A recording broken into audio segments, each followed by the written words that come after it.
Welcome to the Grow As We Go podcast. I'm Sam, breathwork and embodiment coach, muse, and self-growth junkie. And I'm Anthony, your co-host, transformational men's coach, and general question asker. Here we create space for natural, vulnerable, and deeply connecting conversations on life as it happens, wisdom that I've picked up along the way, and tools to truly enjoy this beautiful life you've been given.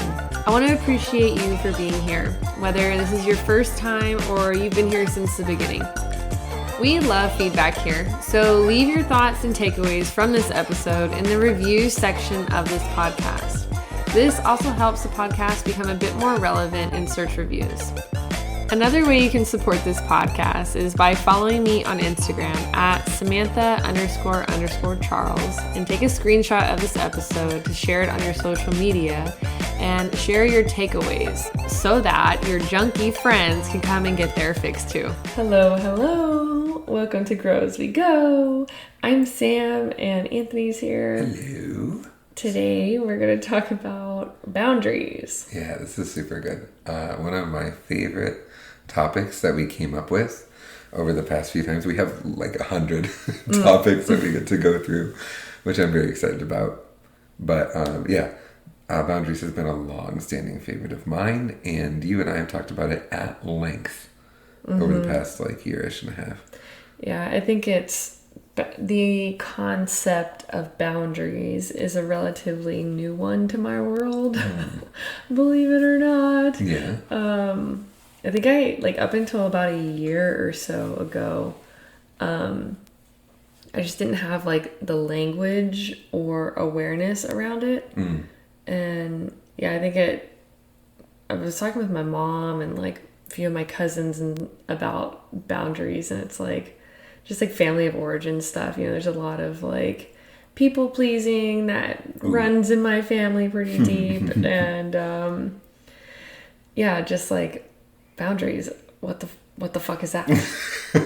So I loved that you asked that question at first, and I was like, well, obviously boundaries are okay. Maybe boundaries aren't so obvious. No. But I heard it described really well, and this is going to kind of set the framework for my definition and understanding of boundaries that I picked up from The New Codependency, which is a book by Melody Beattie, which is phenomenal. Even if you're not codependent or don't have a codependent history, which I very much do. I talked a little bit about that in my story, episode 3, if you're interested in that. And I'm going to also combine it with a pastor friend of mine who told me that you think about boundaries like a soccer field. Now, he was referring to boundaries in theology, but for me, I was referring to boundaries he was referring to boundaries when it comes to that theological lens. I'm talking about it from every lens. So in particular, the soccer field that you play on is a big boundary. There's a lot of room to run around on the inside, but there are very clear out of bounds that are firmly established. So when it comes to my understanding of boundaries that we've talked about, the thing that we've spoken specifically about is this really interesting phrase called boundaries are the limit of love. And a lot of people are like, oh, why are you limiting love? And it's not that. It's not saying that I'm limiting my love for other people, or I'm limiting the way that other people are able to love in their own way. What it's meant by that is there's an amount of access that people get to each person. Not everybody has the same kind of access that my children have to me. Not everybody has the same kind of access that you have to me. Not everybody in this world has the same amount of access to me, because we all have different relationships with each other. And so if I was able to give the exact same kind of relationship to everybody in the world, that would be strange, because not everybody knows how to treat other people or knows how to treat me. And when it comes to boundaries, we get really, there's a very interesting distinction, because people think that when they set boundaries, they're being mean. That's definitely what I thought. Right? Like, I don't want to be treated a certain way. And like, oh, if I say that out loud to a person, then they're going to take that personally. They're going to think that it's all about them. They're going to think that I'm being mean because I'm not giving them what they want. But boundaries are the opportunity to say, you don't always get what you want from me, because those needs are often your responsibility. And if I'm willing, with an open heart, to supply those, then I can and I will. But for me, in codependency, what boundaries looked like and what it manifested as was this like person who basically did whatever anyone else wanted, because I wanted so desperately for people to like me that I would just do anything that they asked for. And there were no boundaries there whatsoever. No boundaries around my time, no boundaries around my heart, no boundaries around my emotions or my energy. I just, yep, anything that you ask for, even if I like protested for a little bit first. But that wasn't very healthy at all. Well, I think whenever you talk about like limits of love, what comes to mind, and I think I talked about this in another episode, which I don't totally remember which one it was. You said it was episode 2. I think it's 2, but I could be wrong. What is growth mindset is episode number 2. If you've not checked that one out, confirm if I did talk about this or not. But I've been wrong before. I'll be wrong again.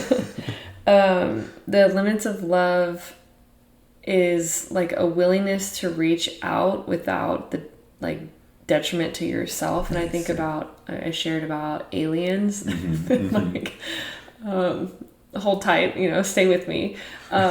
So, my belief around aliens is probably, surprise, atypical. And there's a man, oh gosh, Stephen Greer. Nice. And he did it's not a movie, it's like a documentary. Yeah, a documentary sort of film around, it's called Close Encounters of the Fifth Kind. Oh, cool. And he's really, really, just a really interesting man. Like, he used to work for the CIA, and he's like really involved in, a lot of work with extraterrestrials. And cool.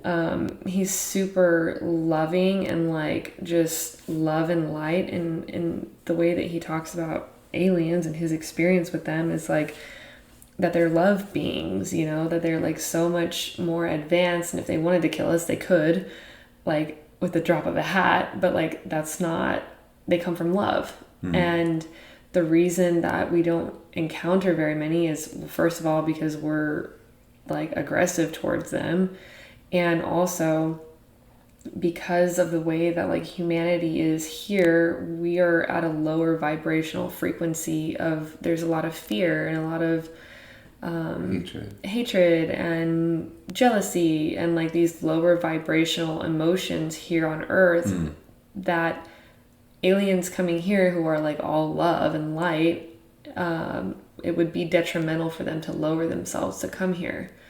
And that's why, like, I don't know if you're familiar with Dr. Joe Dispenza's work. He has talked about aliens as well, and like having encounters with them at different workshops of his, and like them showing up for the healings and stuff, because the vibrational frequency is raised to a level in which they are willing to drop to. So there's my little tangent on aliens. I love it. I think it's so sweet. Like, it's such a different way to look at things, and like, I mean, I believe it. Right.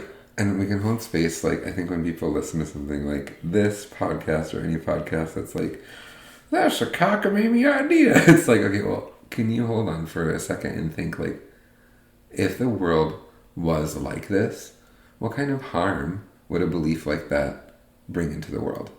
Certainly none. Yeah. Like, what would it look like for us to aspire to be beings of love and light?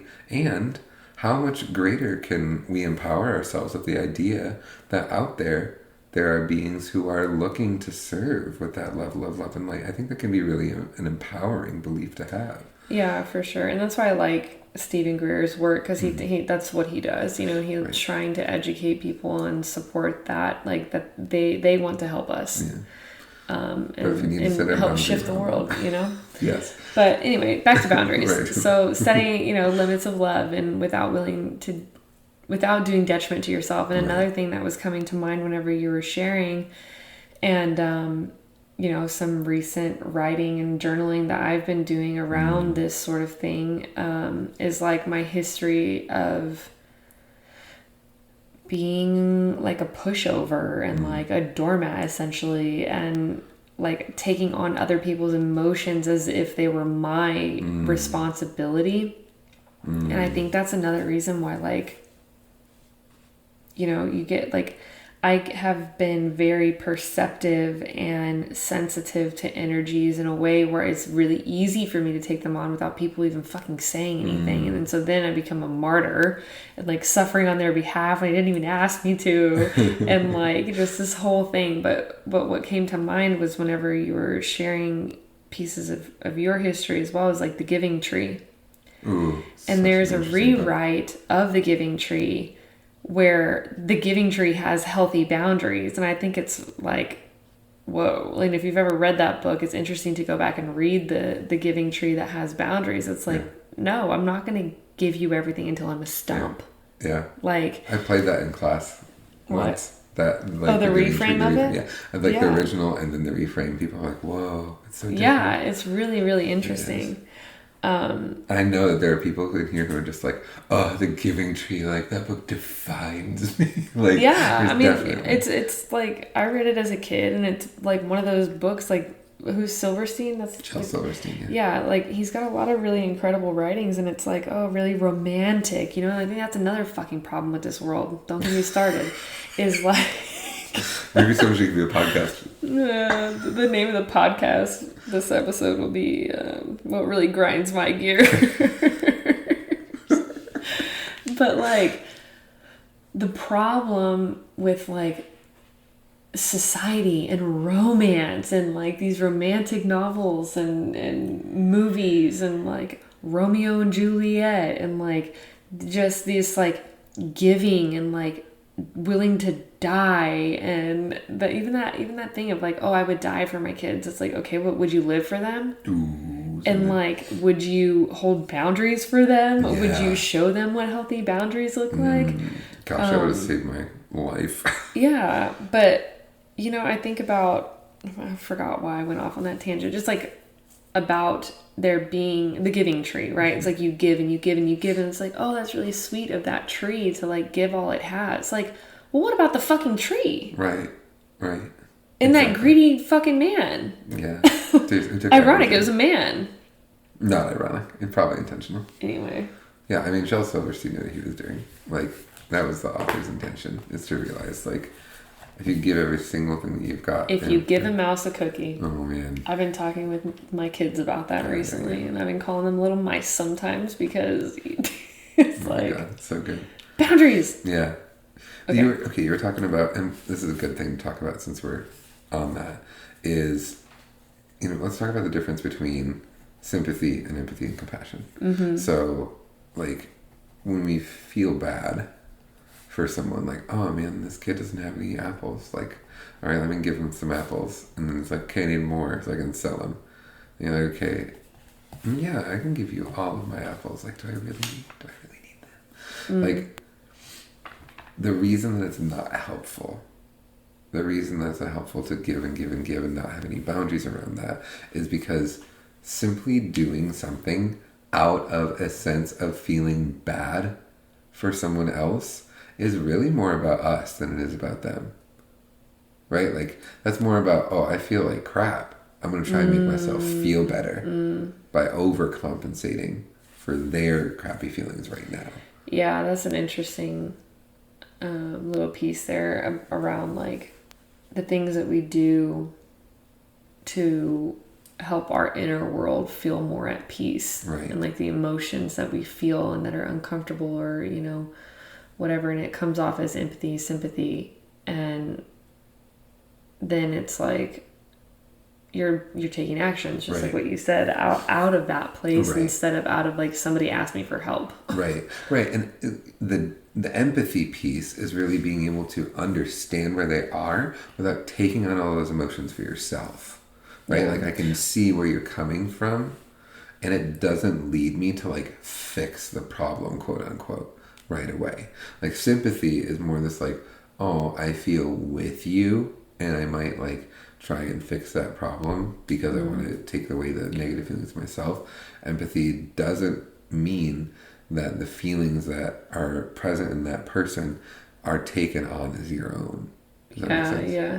Well, and one of the ways that my mom was, I don't know where she got this, but she was sharing with me, you know, the difference between sympathy, empathy, and compassion.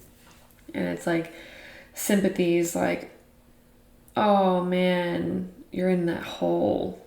Like, that sucks that you're in that hole. That sounds really, really sad and awful, you know? Like, oh man, that hole. And then, and then empathy is like, oh man, you're in that hole. Like, oh, that sucks. Let me get in there with you and like, just this really sucks. You know, I get it. Sit in this hole. I'll sit in this hole with you. And then compassion is like, man, you're in this hole. Like, that sucks. I wonder if we could like build you a ladder to get out of this hole, you know? So there's like more movement. And I think that there's another thing that's wrong with this world. Man alive, right? The title is Grinds My Gears. Boundaries in a nutshell. No, it's just that I'm just being silly now. I love it.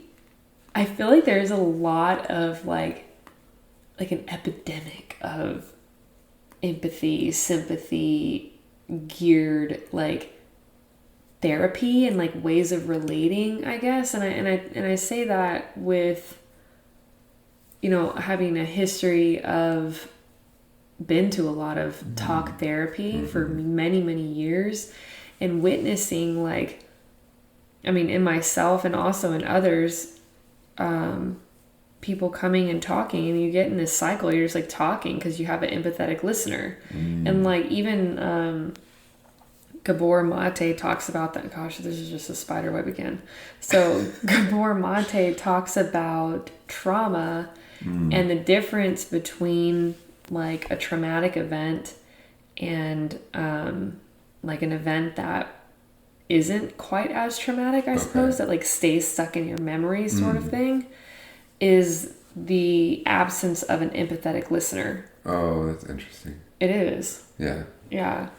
And so an empathetic listener, like empathy is incredibly important, but I also have witnessed that if that's all that's present, there's no forward movement. And then so you do end up staying stuck in a story or whatever it is. And so there has to be some sort of forward movement and like, okay, so what are we going to do about this shitty situation that you're in? Yeah. And I think there's a lot of like just sympathy, empathy, like, oh man, you know, that sounds really challenging. And like, oh yeah, let's just like misery loves company sort of thing. Sure. Instead of saying like, okay, I can see your position. I can see how you're in that place. And we get to do something to not let you stay stuck in that place, because staying stuck in that place is not fun. And like a good friend doesn't just listen and then like let that person keep suffering. Right. It's like, okay, I'm hearing you, and what do you get to do differently? Like, how do you get to take responsibility for this? Yeah, what do you get to do differently? I think that's a really key word and I there want to too. support you in that. Right, yeah, but there's a fine line there, especially for someone like me that's like, let me take on the world's problems. Right. How can let me help it for you. How can I suffer for you? Oh my all gosh. that, you know. You're so good at suffering. I know. You're just So excellent at it. Had lots of practice. Yeah. Woof. Suffer so well. Right.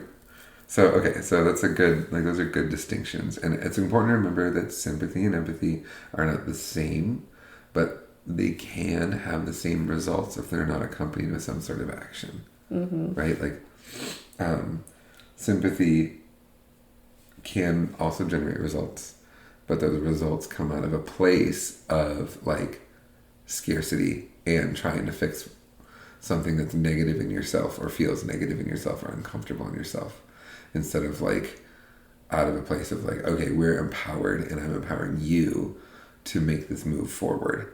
Like sympathy can be a tool in which someone fixes a problem for someone else without making it an empowering decision or a conscious decision. I'm not following that. Like I talked about before, how we were like, sympathy is that I'm trying to just make myself feel better rather than I'm trying to actually like help someone or support someone. Oh, okay, yeah. Got it. Okay. So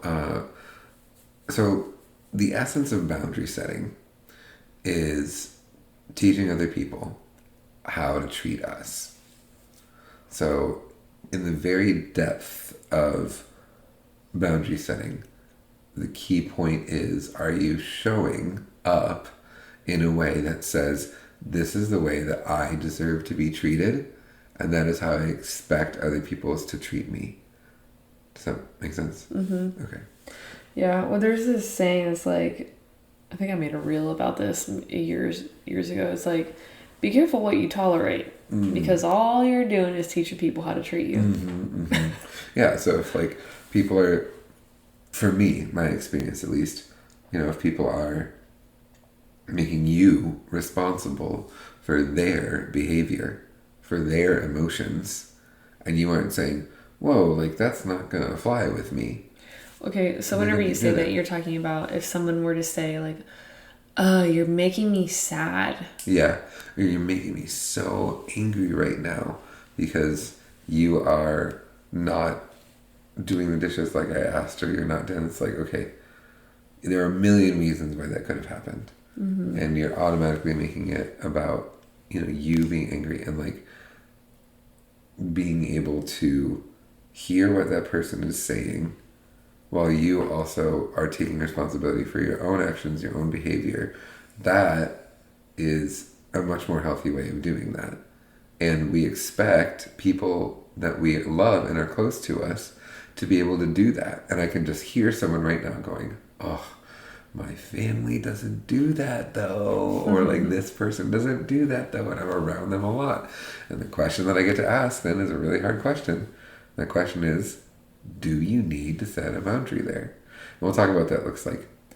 I think it's interesting, to like what you were just saying about reflecting it back on yourself whenever you feel frustrated with somebody, or want to start pointing fingers around like, well, if they would just my life would be so much easier, like we could get along, or and it's like, okay, at all. I mean, it's second nature for me at this point to just, and it goes off of the perceptions episode, the last one that we did, around like putting yourself in other people's shoes, empathy, and it's not even empathy for me as much as it is like perceptions, and like how was somebody else seeing this? How could I behave differently? Because the reality is the only thing that you can control is your own behavior. Right. And I mean, that goes into too, like what setting a boundary actually is. Right. Setting a boundary is not telling other people what to do. It's like me. Right. If this behavior continues to happen, I get to take care of myself by doing this. Right. And it's not like you don't get to do that anymore. Right. And even though essentially that can be what you're saying, but it's the way that you say it that matters a lot. It's really nuanced, but it creates such a different way of communicating and relating. It is such a subtle shift. Yeah. But it's so necessary. Okay, give us an example. All right. I feel like you're going to call me professor there for a second. That's about right. So, Professor Boundaries. The difference between saying this, you are not allowed to go out on Friday nights anymore. Right? That is, yeah, exactly. Like, what are you going to do? Like, I'm going to do what I want, dude. Anyway, but there's a difference between saying, if you continue to go out on Friday nights, I'm going to need to find another group to go out with. because like I also want to do things on Friday nights. So it's not like that sounds ultimatum-y, but the truth is like all you're doing is saying like this is what I'm going to do with my behavior, right? So maybe the ultimate way of saying that boundary is I really enjoy spending time with you on Friday nights, but if I'm unable to spend time with you on Friday nights, I will find someone else to spend time with then. And that's a really good way of setting that boundary, saying that like it's not like a you need to fix this behavior. It's this is where I'm coming from and I'm taking ownership of that. And I get to understand that like also you don't have to take care of me and my needs all the time. Right? Like I could be saying that to a friend, I could be saying that to a child, I could be saying that to anyone. Now, if I were to set a boundary with someone in like a romantic partnership, that is a very different level of boundary setting, especially when we're talking about like doing things or not doing things together. Yeah, I don't really like that example. Of course I don't. No, but like, but it's not. You have to imagine it not from the perspective of like you as a romantic partner are someone I'm saying that to. It's like a friend of yours. Like, hey, I really like spending time with you. It's great. Oh, and like, I understand. And I'm just letting you know, like, I'm going to be spending time with other people on Friday nights if you're going to continue making plans without me. Right? Like, it's not trying to hurt anyone. But let's use an example within something that makes a little bit more sense. How about setting a boundary with your mother? Your mom, okay. So something that I would say if my mom comes up. So let's say my mom wants to keep talking with me about a particular subject that I absolutely I'm not willing to have conversation anymore because it's not actually helpful to have that conversation. Because what just keeps happening is we just go around in circles around it. So what I'm going to do is if my mother brings up that topic of conversation again, a very easy way to set that boundary is, Mom, I hear that you want to have conversation about this topic.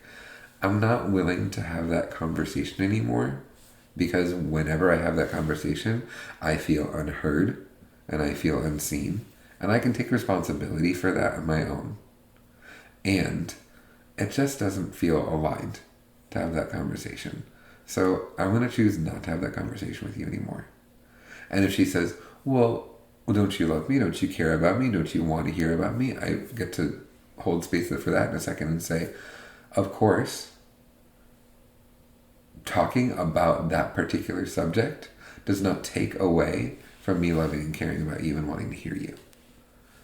But that conversation about that subject is not something I'm going to have anymore. And if you would like to continue to have that conversation, I will leave the room. Mm-hmm. That is a really good way of setting the boundary because it takes all the ownership on yourself. Yeah. And it's setting a boundary is not saying, Mom, you can't talk to me about that ever again. Yeah. Mom, stop talking to me about that. Well, and I think too, because anytime you start, you can't do that, or I don't want you to do that, or using the you language, it's like people get defensive. Yeah. And then it's turned into an argument. Or then it's like trying to debate their way into being able to do whatever behavior. But whenever you're like, it's exhausting. It's obnoxious. But it's like whenever you're using I language, it's like, how do you debate with that? Right. You can't, it's not about trying to, and people still will. Well, yeah, right? Sure. And I think that that's where that comes into where if boundaries is not something that you're used to setting, like I know for me, even still with boundaries, there's a way that like, I start getting confused or I start feeling like, I'm losing my angle here because I do have that like sympathy and empathy. Like I can understand where the other person's coming from and like all these different things. And then that goes into something else that we were planning on talking about with like your own boundaries within yourself. So it's like you want to set a boundary and then you have this agreement within yourself. Okay, I'm going to set this boundary the next time this interaction happens. Mm-hmm. And then that boundary gets crossed by the other person, like continuing to want to debate. Maybe the way that you phrased it wasn't super clear, or maybe you weren't using the I language because you're new here, but like whatever it is, the attempt wasn't as effective as you were hoping it would be. And it's like, so then they start, debating or becoming defensive or whatever. And then it's like, it has been easy for me in the past to get convinced that it's my thinking is unclear, or my thinking is, you know, I'm not right, or it's not a good idea, or whatever. That's been my history around learning to set boundaries. And it's so hard because like a significant part of boundary setting is learning to like trust your own intuition. Trust being like, okay, I said this isn't good for me. Maybe somewhere else down the road, I might be willing to go into that territory because I choose to. Right? Yeah. Like for self-growth, like I might be willing to be like, hey, this has been a boundary in the past, but like, yeah, let's dive into that further. Like I might not be willing to have a conversation about, you know, the way that my dad treated me in a particular sense because I'm just not ready to have that conversation yet. But in the future, I'm going to open that discussion up because people who care about me can have that discussion with me in a safe place. Yeah. But I don't have to have the discussion with every single person because I want to be able to have that conversation somewhere safe first before I open that up to other people. And so like trusting yourself, that intuition of like, okay, I am willing to have this conversation. I'm willing to like push past the boundary that I had set in the past because I know that I can do that with this person and still be able to say like, nope, I got to back up. And then you can do that with that person. So yeah, well, and that's an interesting thing around like self-growth and like the difference between having boundaries within yourself and then also like having a growth mindset. And I feel like that's like this thing that has plagued me recently, of being like very aware about all these different things. And it's like, okay, well, is this like an intuition thing, or is this like a boundary that I get to like assess why I have not necessarily a boundary, but like a resistance that I get to assess why I have this resistance towards something. Like, is it actually something that makes sense, or is it something that just makes me uncomfortable and I don't want to fucking deal with it because the inside of my emotions is uncomfortable and I don't want to go there. Yeah, like I think about your edge, right? Yeah, leaning and learning your edges around like what's comfortable to you. And like I think about I forgot who, I think it was like a friend of mine, like their mom is like, we don't talk about Uncle Billy or whatever, we don't talk about Bruno. No. This is the second episode where we've referenced Encanto. But it's like we don't talk about that, and it's like something that happened 20 fucking years ago, and it's like we don't talk about that. Wow. It's like, what? And then the whole family doesn't talk about that because it makes mom uncomfortable. And it's like, that's fucking weird. Anyway. Yeah, that's the difference. Like that doesn't feel like a boundary. It's not like I'm not willing to have that conversation. No. It's like no one's having the conversation. That's like that's like an ultimatum or a limit, right? And there is a difference between a boundary and a limit because it sets that on other people. But yeah. But like with that example, I was talking more so about the like having boundaries around conversations you were wanting to have, like with your mom. Yeah. That example you gave with your mom, that was totally. That was fabricated. I love my mom. Her and I have lots of really good conversations all the time. So. But between that and then like having a growth mindset of like, oh, this is making me uncomfortable, or this conversation makes me uncomfortable, and I get to look into why this why these words make me uncomfortable. I think I've even said to you like, hey, I'm really this is a really good conversation for us to have, but like, can we just wait a little bit? Like to have this conversation because I'm not ready for that conversation yet. Yeah, sure. Like, and that's people understand that when you're talking to people who hear you. I think the difficult part about boundaries is figuring out who is the most difficult person in your life to have boundary conversations with, and then make sure that you have boundary conversations with that person. Yeah. Because that is how you're going to really learn how to set those things. So like, and this is interesting too to talk about, because I think when we talk about boundaries, is it's like, okay, I'm going to just throw up a wall. And I think I've heard you say specifically before that like you would set boundaries and people would say to you, I feel like you're like throwing up a wall or like not letting me in. Yeah, I've heard that before. And like the difference between a boundary and like throwing up a wall is that throwing up a wall is an excuse because you are afraid. And boundaries are not these fear-driven decisions. Boundaries are saying, this is where I know I'm at right now. And like, I know that I'm not willing to cross this line.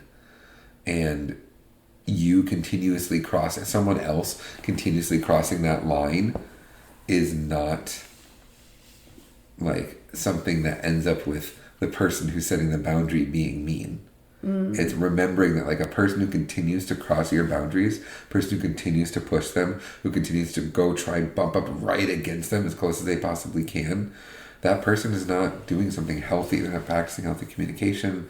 They're not understanding your boundaries or being healthy in them. They're just knocking on the door as hard as they possibly can so they can see how far they can push. And that's just not the way that life gets to be lived in a healthy way. Like, it's not helpful. So if there's somebody who is, like you say, hey, I don't want to do this, and immediately and continuously, they're like, no, no, no, no, do this for me, do this for me, do this for me. You walk away from that. Like, it's just not, use your feet. I tell my daughters this. I have a 3-step process for them. When someone's really bugging them, really busting their boundaries, I say, use your words. Tell them very clearly what you want. I don't want to be spoken to. I don't want to be touched. I don't want to be whatever. Second is use your feet. Get away as far as you possibly can. Right? Just move as far away from that person. And then if that doesn't work, number 3, use your hands. Shove them on the ground as hard as you can, and then go tell a teacher that they were bothering you. That's I like that. But yeah, I think that's a healthy escalation. Yeah, empowering, hopefully. Yeah. Well, I think another thing that's interesting around like boundary crossing is like learning your own boundaries within yourself, within, and then it's like being in relationship with others and like having those difficult conversations, like what we were just talking about. Yeah. And maybe that's a bit of a redundant thing to share, but like whenever you get into a relationship and you know it's this interesting dance of like having boundaries and then also like, oh, does it make sense to like not cross the boundaries but like kind of push up against the edges and see like, does this boundary actually make sense? And I was listening to some other podcast, I think it was, that was like talking about boundaries not being walls but being like a moat that you could put a bridge over if it made sense, I think. Yeah, like a bridge over troubled water. I think. I don't know. Okay. I think that's what it was saying. And I remembered it making boundaries feel a bit more like fluid or soft or something in a way, but it's like, no, that moat's still there and it's still got fucking alligators, you know? Like, yeah, but you can let certain people in. But you can, let certain people in, or, you know, it's not like a hard and fast rule. Right. And, I had another idea, but I forgot it. It's okay. I mean, I go back to the soccer goal, right? Like, there's a lot of room to run around.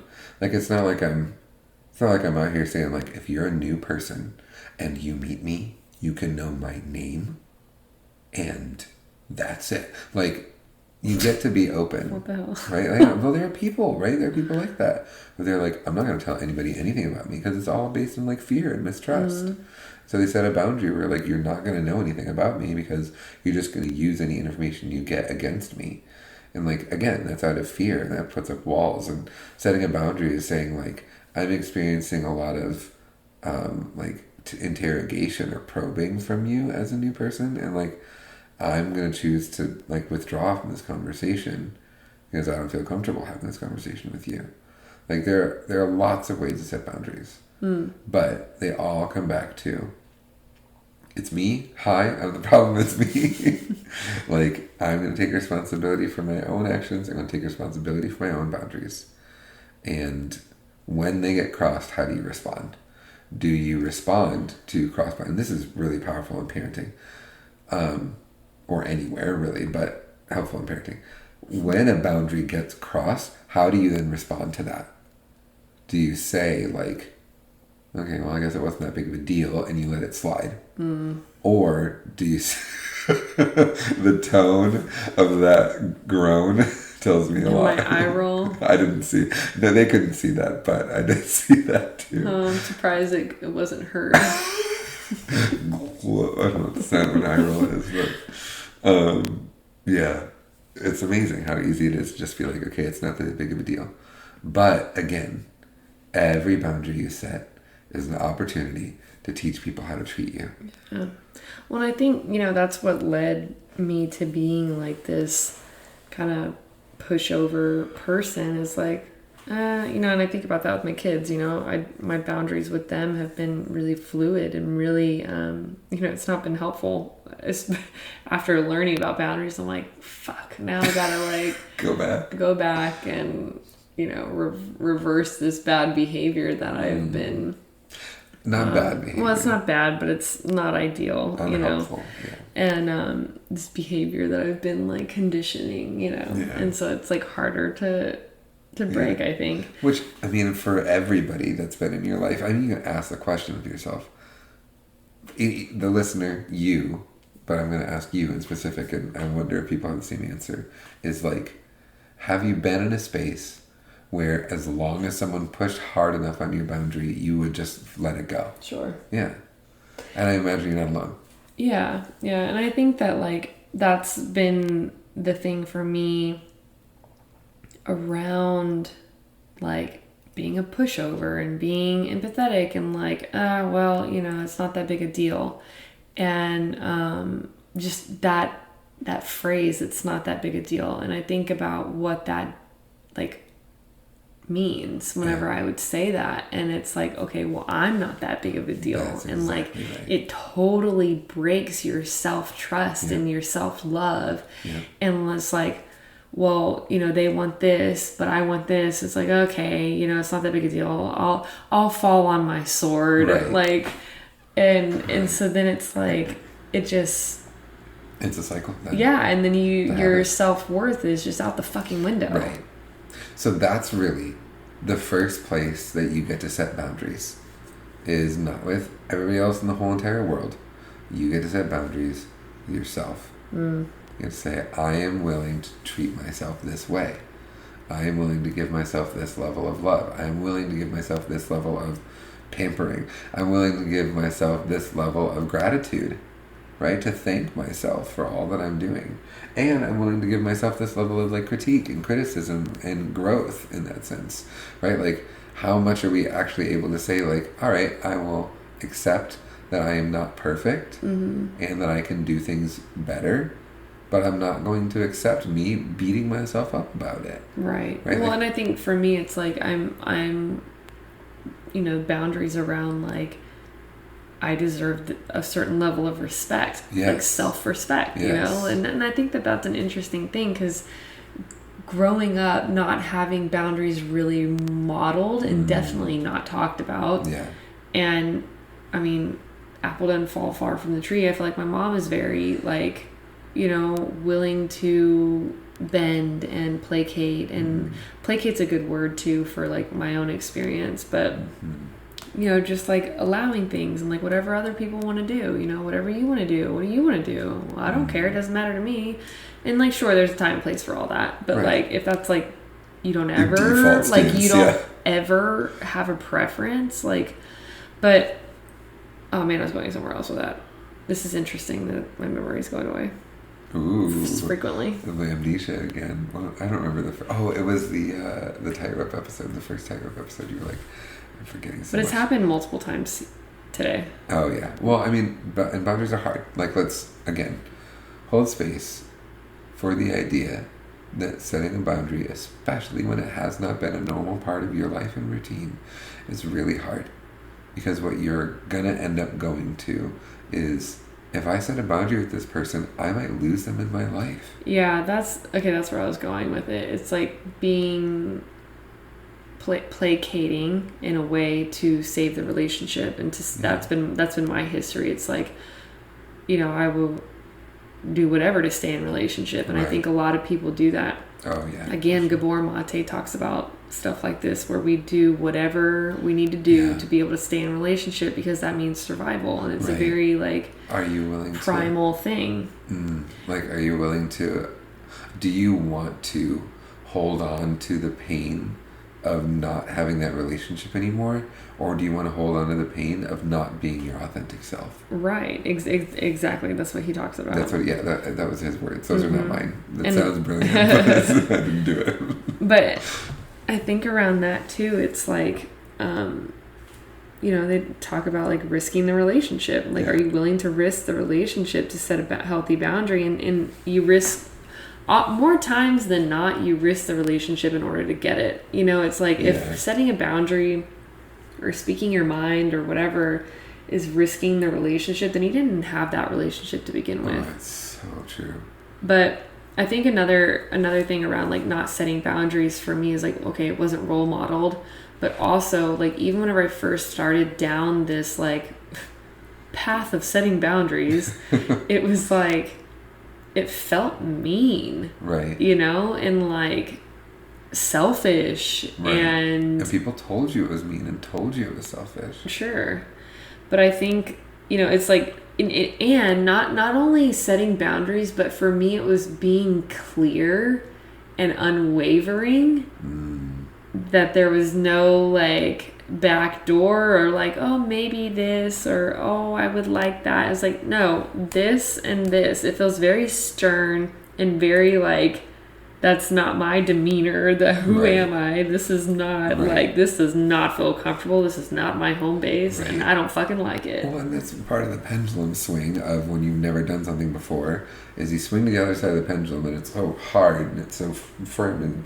fierce. But like, even in that conversation about your mom, or I'm talking with, not your mom, but talking with anyone's mom, like the hypothetical there, you don't have to set a boundary saying it like, I'm gonna do this and that's that. Like, what you can say is you can say it in gentleness and you can say it in kindness. You can say like, I know. My boundaries were set with gentleness and kindness. I mean, I don't feel like I'm capable of too much like rough communication, but it felt that way. Sure. Yeah. And I'm sure it was shocking to a few people. Oh, I bet. Because whenever you make a different behavioral distinction. But okay, so reasons that you were... Go ahead.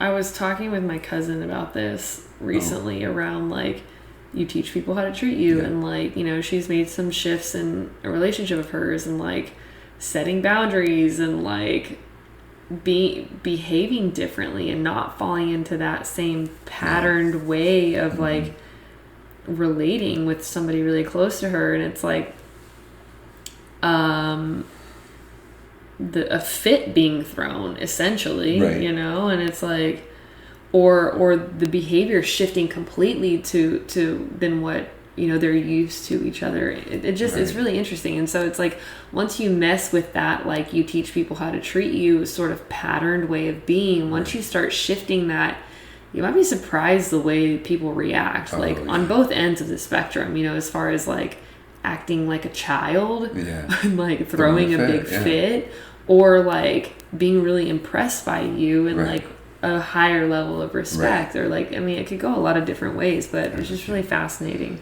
Yeah.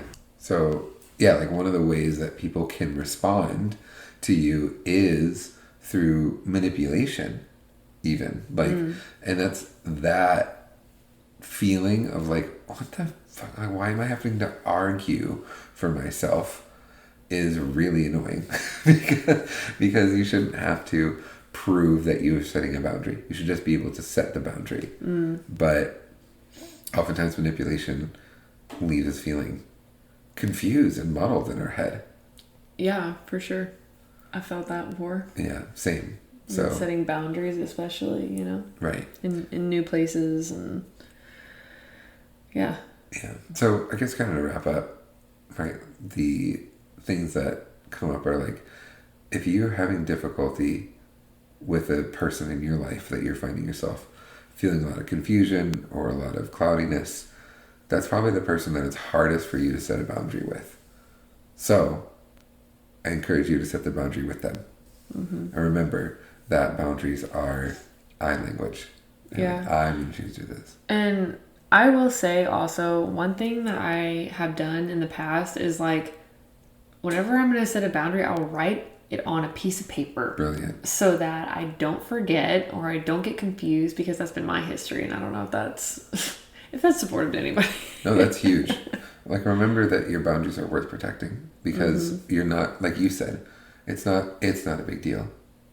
What you end up saying is, I'm not a big deal. Right. Replace that language. By setting up the boundary, you're saying, I am a big deal. I am worth it.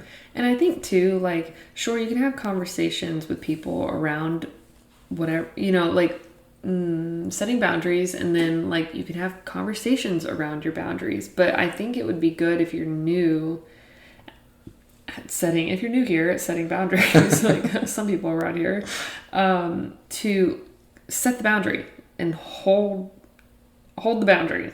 Keep that moat. Don't let the bridge down yet, because we got the moat, okay? And it's like, all right, we got the moat. Let me see how it feels over here on this like boundary that I've set. Yeah. And then you can assess it if it makes sense after having conversation. But it's like, sit with it for a little bit, like hold the boundary just to like almost prove to yourself and like build that self-worth within yourself, if that's been something historically that you've not done. Yeah. People that truly love you and care about you will respect you and your boundaries. Mm-hmm. They will not push you to go over that line because they want something from you. They will look at you and they will say, okay, I hear the boundary that you set. That makes sense. And I support you. Amen. Aho, amen, and let's go. Anything else? No, do you? I'm complete. Alrighty, well, that's a quick little wrap up there. Put a nice little bow on it. Yeah. Well, thanks for joining us on this episode around boundaries. Love to hear your thoughts. If this was helpful, or if you have any questions or would like some resources, I'll be putting a few things in the show notes for you all, and we'll see you next time. Bye. If you found parts of this podcast interesting, useful, or at the very least entertaining, I hope that you'll share your takeaways and tag me on social media, or leave a review. And we appreciate you, and we'll see you next time.